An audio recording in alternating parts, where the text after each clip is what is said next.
Mega love shoutout sa mga ka-Egyptian dyan. Kumusta na kayo?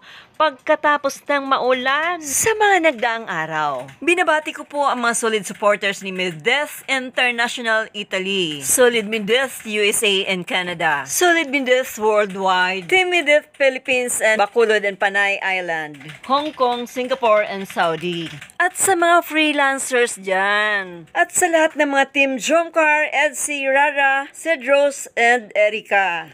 Mega love shoutout! So here we come again. Alam natin na maraming bashers si Middeath doon sa mga kabilang kampo. And it talks about the nose of Middeath. Pinag-initan talaga nila ang nose ni Middeath. Kaya siguro ang concern ng mga fans ni Middeath or mga loyal ay nag-message ito kay Middeath na ipaayos ang kanyang ilong. Positively ay ngumiti lang ang ating bida. Relax lang kayo mga bashers. Mamaya magulat kayo one day. Di nyo na makilala si Middeath. At baka mas lalo kayong mainggit. Hintayin nyo lang kasi hindi yan ang priority ni Middeath. Ang pagtulong muna ang kanyang inaasikaso.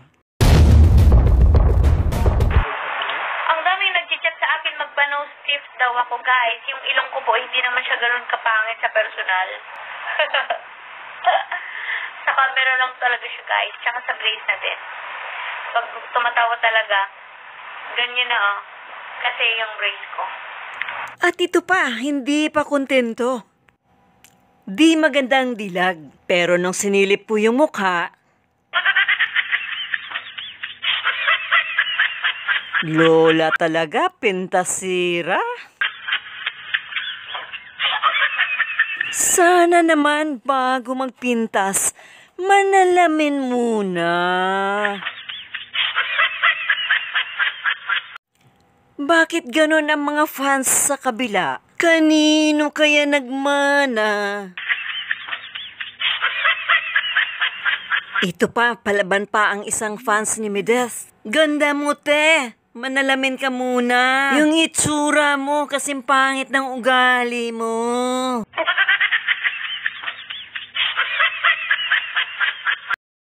Tapos sumagot si girl. Tumingin na ako sa salamin. Maganda naman ngipin ko. Sumagot yung isa.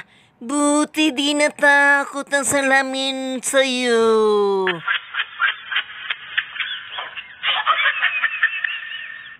Sumagot naman si girl. Nag-request pa. Gusto mo ba makita mukha ko? Personal tumawag ka.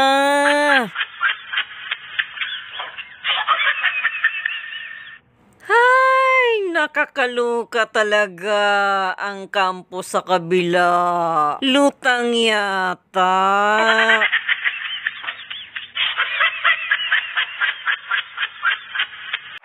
Oh, enough na. Balik tayo kay Bunso. May admirer ka na. Chemical engineer siya at senior manager sa isang international company. Hello, Tita Rowena. OMG, guys. Naku, Bunso. Dahan-dahan lang. Hayaan mo muna sila. Nahahabol-habulin ka. Kinikilig naman. Bato-bato pick daw po lahat ng mga admirer ko dyan. Kasi may pilot daw, may ano, oh my God. Ako lang po ito, simpleng babae na mataas ang pangarap sa buhay. Simpleng tindera. Well, kayang-kaya mong abutin yan dahil lalo na ay isa kang madiskarte at matalino. Mas marami pang lalaking hahabol sa'yo. Kaya huwag kang magmamadali. Enjoy life muna. Dahil pag committed ka na, mahirapan ka na mag-enjoy dahil nakafocus ka na lang sa family mo. And magandang balita dahil nagcha-charity na si Bunso at her age. So far, so good. Kaya yan na yung result positively sa pagkatanggal niya doon sa kabila. Napakagaling dumiskarte ng batang ito. Nakakaloka. Pero you know what guys, ang bata kasing lumaki sa kalye, mas knowledgeable kaysa yung pampered. flexible, palaban, at syempre, kaya niyang makipagsabayan at hindi kayang bulihin. Kaya wag niyong masyadong ipampered ang mga anak niyo. You can sometimes let go niyo yung mga anak niyo kahit dyan sa labas ng bahay niyo. And pag takot kayo, pwede niyo namang bantayan. Silip-silipin niyo lang. Kasi sometimes ang mga bata pag i-let go mo, nakakapag-observe yan. Let them fly alone, like an eagle. Ako kasi before, right after ng school ng mga anak ko, sinasamahan ko silang makipag-banding sa classmate nila. Pero of course, nakabuntot si nanay. Pero nung medyo lumaki na sila, kaya na nila, meron kaming meeting place sa mall. And hinayaan ko sila makapag-banding, roam around the mall. Kaya itong si Medeth, very matured mag-isip. At sanay siyang dumiskarte. Na-close deal agad. May pa-screenshot pa para hindi makatakas. Magaling siya mag-convince. Meron siyang convincing power. At syempre, hindi pwedeng walang kapalit yan. Kinantahan niya yung mga sponsors. Magaling talaga eh. Yan pala kadalasan niyang ginagamit pag nagbebenta siya. So meron siyang technique para mapa-oo niya ang buyer. Grabe! Natatawa ko dito sa batang to. Ang galing-galing niya. Trip ko kasi mag-charity pa po ako bukas para doon sa mga bata. Kaya guys, sa mga gusto po magbigay ng tulong guys, any amount is a big help po para sa mga bata guys. Lima po kasi yun. Kung isa lang, kahit ako na lang po. Kasi 5 po kasi sila guys. Wala sila lahat.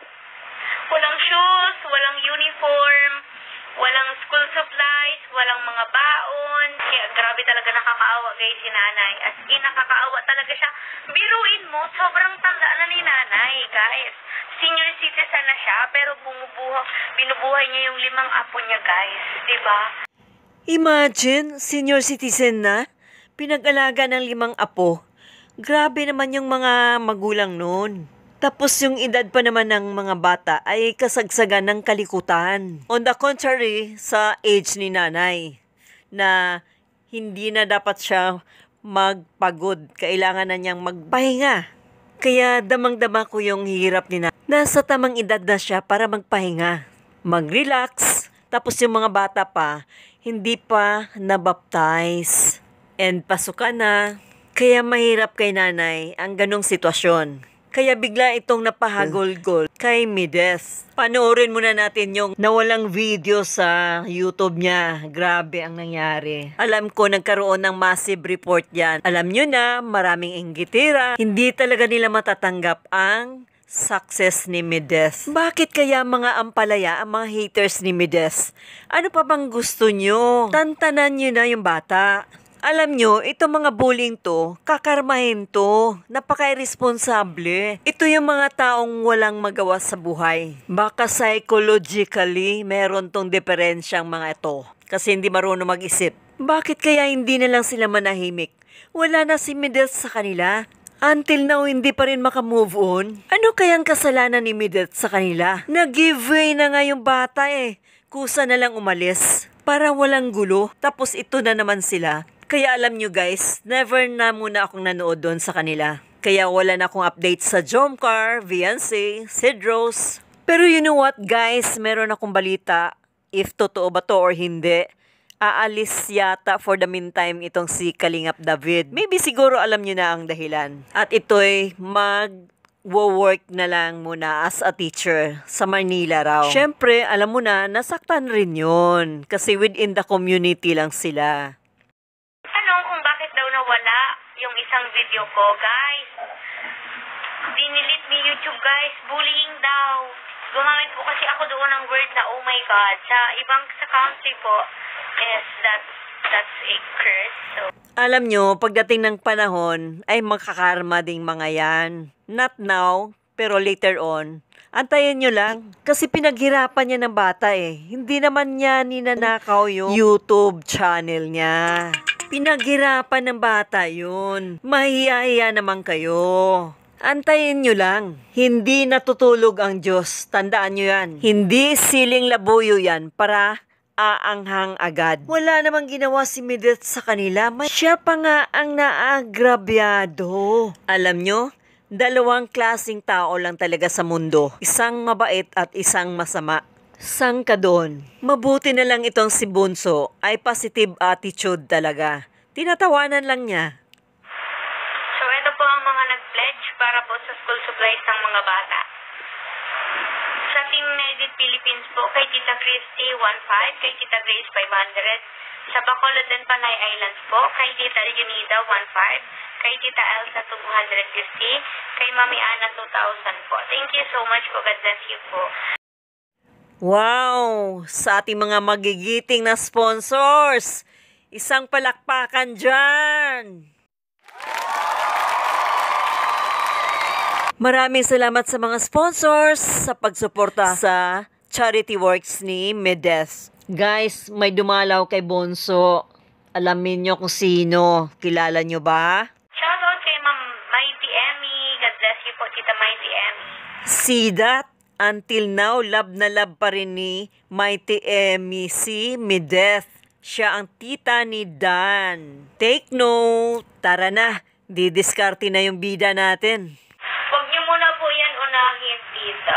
Huwag niyo muna po unahin ang ang mga ganyan-ganyan. Unahin po natin yung bata. Kasi malapit na po sila magpasukan, tita. Yan, huwag niyo pong unahin yung gaming chair po. Unahin po natin yung mga bata, guys. Kung gaano kabusilak si Bunso, mas gusto pa niyang unahin yung para sa bata kaysa gaming chair niya, which is wise decision. Mag-promise muna kayo na maraming tutulong doon sa bata pag kumanta ko. Kahit gaano man kapangit ang boses ko, maraming tutulong doon sa mga bata. Mag-promise muna kayo. Pag nag-promise na kayo, yan. Kakanta ako. Para sa mga bata, kanta na. Para sa mga bata, Tita Maria Teresa, magkano sa'yo? Dapat maglalabasan dito ng presyo at isa-screenshot ko para hindi ako ma-scam dito. Baka po kasi ibasin nyo yung bigay sa boses eh. Baka wala kayong ibigay niyan pag ganun yung basis nyo. Naku, Bunso, ang galing mo talaga. Parang trade and barter yan ah. Close deal agad, oh. Yan ang sanay sa diskarte. Hindi ka lulusot dyan hanggat hindi makuha ang gusto. Gagawin niya ang lahat basta yung goal niyang mangyari ay makuha niya. Ito pala ang technique na ginagawa niya during pagtitinda niya sa sidewalk. Hindi siya kakanta hanggat hindi bibili yung tao sa kanya. Buhay na buhay dito ang 10 asawa. Grabe kung dumiskarte itong batang to. Dinadaan lang niya sa lambing at tawa. Kaya may charm talaga siya. Kaya yung mga nag-sponsor, nagbigay doon sa pamilya o sa matanda, kung sa manliligaw pa, nakuha na yung matamis na oo niya. Even nung nag-vlog si Kalinga Prab sa kanya, o si Dan, alam niyo, nakikita niyo yung vlog niya na bago tayo mag-umpisa ng vlogging, kailangan ubusin niyo muna yung paninda ko. Very wise talaga to si Mideth. Magaling tong batan to. Aba, dapat lang naman kasi nagtitinda siya tapos iba-vlog nyo ako. Ganun-ganun na lang. Walang kapalit. 'Di ba?